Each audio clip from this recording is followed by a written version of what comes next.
Hello বন্ধুরা, চলে এসেছি আরও একটা নতুন ভ্লগ নিয়ে। এই গরমের মধ্যে দুদিনের ছুটি কাটানোর জন্য আমরা চলে গিয়েছিলাম বোলপুর শান্তিনিকেতন। আমরা ব্যান্ডেল স্টেশন থেকে 8:30টার মা তারা এক্সপ্রেস ট্রেনটা ধরেছিলাম। আমরা এসিতেই টিকিট কেটেছিলাম, আর এসির টিকিটের প্রাইস পড়েছিল 265 টাকা করে পার হেড। আর এই ট্রেনেরই সেকেন্ড সিটিংয়ের রিজার্ভে যদি তোমরা যেতে চাও তাহলে 145 টাকা করে ভাড়া পড়ে। এছাড়া তো জেনারেল টিকিট রয়েছেই, জেনারেল টিকিট 75 টাকা করে পড়ে পার হেড। আর একদম অন টাইমেই কিন্তু এই ট্রেনটা ছেড়েছিল। ট্রেন ছাড়ার কিছুক্ষণ পরেই আমরা নিয়েছিলাম লেবু চা আর ডিম পাউরুটি, কারণ একদম সকালে বেরিয়েছিলাম, তাই সেরকম কিছু বাড়ি থেকে খেয়ে বেরোনো হয়নি। তার জন্য ব্রেকফাস্টটা আমরা ট্রেনেতেই সেরে নিয়েছিলাম। এছাড়াও এসি কম্পার্টমেন্টে সেরকম কিছু খাবার দাবারের জিনিস উঠছিল না। যাই হোক, খানিকক্ষণ পর আবার দেখলাম ঝালমুড়ি উঠেছে, তার জন্য একটু ঝালমুড়িও খেয়ে নিলাম। ঝালমুড়ি খেতে খেতে অলমোস্ট আমরা বোলপুরের কাছাকাছি পৌঁছে গিয়েছিলাম। আর আমরা কিন্তু আগে থেকেই হোটেল বুক করেই গিয়েছিলাম। আমরা মেক মাই ট্রিপ থেকে হোটেলটা বুক করেছিলাম। তোমরা যদি হোটেলের ডিটেলস চাও, আমি ডেসক্রিপশন বক্সে হোটেলের ডিটেলসটা দিয়ে দিচ্ছি, তোমরা চেক আউট করে নিতে পারো। তো ফাইনালি আমরা বোলপুরে পৌঁছে গিয়েছিলাম। মোটামুটি অন টাইমেই কিন্তু ট্রেন আমাদের বোলপুরে পৌঁছে দিয়েছিল, মানে ওই 5-10 মিনিট মতন লেট ছিল। যাই হোক, তারপর এখান থেকে টোটো একটা বুক করলাম। টোটো বুক করে আমরা হোটেলের উদ্দেশ্যে রওনা দিলাম। আমরা অফ সিজনে গিয়েছিলাম বলে এখানকার টোটো ভাড়াও কিন্তু আমাদের অনেকটাই কম পড়েছিল, আর হোটেল ভাড়াটাও কিন্তু যথেষ্টই রিজনেবল ছিল। তো এটা হচ্ছে আমাদের হোটেল সোনাঝুরি ভিলেজ রিসর্ট। এই রুমটা কিন্তু আমাদের পড়েছিল 1100 টাকা।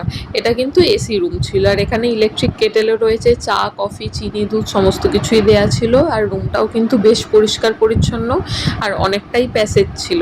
আর ওয়াশরুমটাও তোমরা দেখে নাও, ওয়াশরুমটাও কিন্তু যথেষ্টই পরিষ্কার পরিচ্ছন্ন ছিল। আর এই রুমটার সাথে সব থেকে আমার ফেভারিট পার্ট হচ্ছে এই ব্যালকনিটা।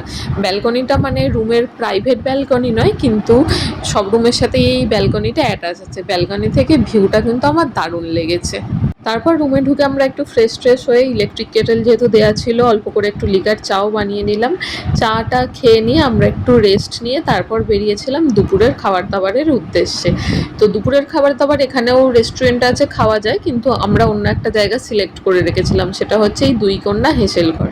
এই দুই কন্যা হেসেল ঘরটা আমি অনেক ভিডিওতে দেখেছিলাম, যেখানটা নাকি খুব ফেমাস থালির জন্য, তার জন্য আমরা এখানে চলে গিয়েছিলাম। তো এখানে আমরা দুটো ভেজ থালি আর তার পাশাপাশি একটা মাটন কষা নিয়ে নিয়েছিলাম। ভেজ থালির প্রাইস পড়েছিল 170 টাকা করে, আর মাটন কষাটা আলাদা নিয়েছিলাম, ওটার প্রাইস পড়েছিল 250 টাকা। এটাতে 4 পিস মাটন দিয়েছিল। আর ভেজ থালির মধ্যে ছিল ভাত, গাওয়া ঘি, ভেজ ডাল, আলু ভাজা, ঢ্যাঁড়স ভাজা, আলু পোস্ত, আলু পটলের তরকারি। তবে এই সবজিগুলো কিন্তু ডেলি বেসিসে চেঞ্জ হয়। পাশাপাশি ছিল স্যালাড, পাঁপড় ভাজা, আমের চাটনি আর পায়েস।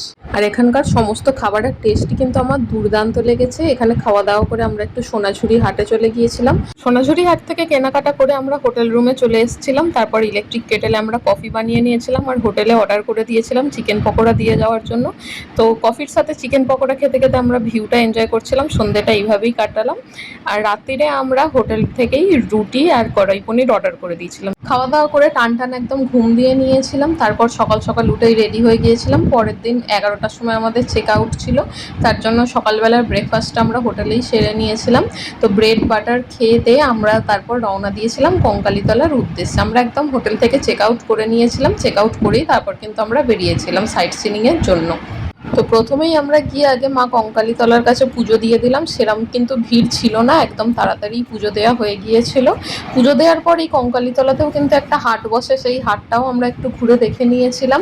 হাটটা ঘুরে দেখার পর আমরা এখান থেকে আখের রস খেলাম। আখের রস খাওয়ার পর এই কঙ্কালীতলাতেও একটা গঙ্গা আরতি হয়, তো সেই গঙ্গা আরতিটা যেখানটা হয় দেখতে গিয়েছিলাম। এটা যদিও সন্ধেবেলা হয়, তো সন্ধেবেলা আসা পসিবল ছিল না, তার জন্য আমরা গঙ্গা আরতিটা মিস করে গিয়েছিলাম। আর এই যে নদীটা দেখছো, এটা কিন্তু কোপাই নদী।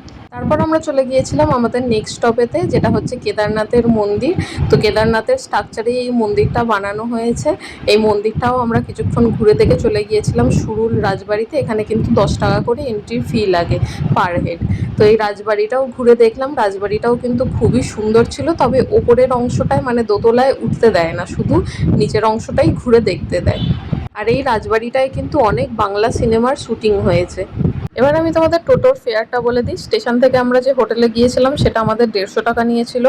হোটেল থেকে আমরা যে দুপুরবেলা খাওয়া দাওয়া করবার জন্য গিয়েছিলাম, তারপর সোনাঝুরি হাটে গিয়েছিলাম, সেটার জন্য 200 টাকা নিয়েছিল।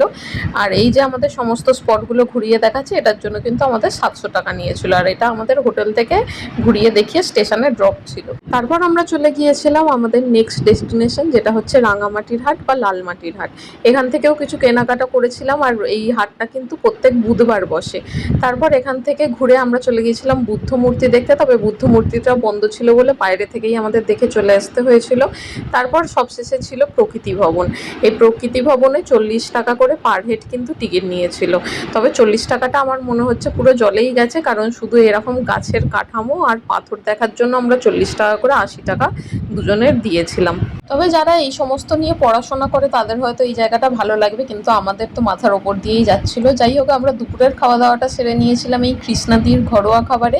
এখানে কিন্তু 110 টাকায় ভেজ থালি পাওয়া যাচ্ছিল। আর আমরা যেহেতু কঙ্কালীতলায় পুজো দিয়েছিলাম, আমরা আজকে আমিষ কিছু খাইনি, ভেজ থালিই খেয়েছিলাম। ভেজ থালির প্রাইসিং অনুযায়ী খাবার দাবারের টেস্ট কিন্তু আমার বেশ ভালোই লেগেছে। তারপর আমরা এখানে স্টেশনে বসে ওয়েট করছিলাম ট্রেন আসার জন্য, কারণ আমাদের সেই 6:30টায় ট্রেন ছিল আর আমরা অলমোস্ট 5টার সময় স্টেশনে পৌঁছে গিয়েছিলাম। তারপর আমরা লস্যি, মিল্কশেক, চা এই সমস্ত কিছু স্টেশনে খেয়ে সময় কাটাচ্ছিলাম। তারপর ফাইনালি 6:40-এর সময় আমাদের ট্রেন এলো। এই ট্রেনের টিকিটটা আমরা এসিতেই কেটেছিলাম, 265 টাকা করে পার হেড পড়েছিল। তারপর আমরা একটু কফি খেয়ে একটুখানি ঘুমিয়ে নিয়ে সোজা 9টার সময় ষাঁড়ফুলি স্টেশনে নেমেছিলাম।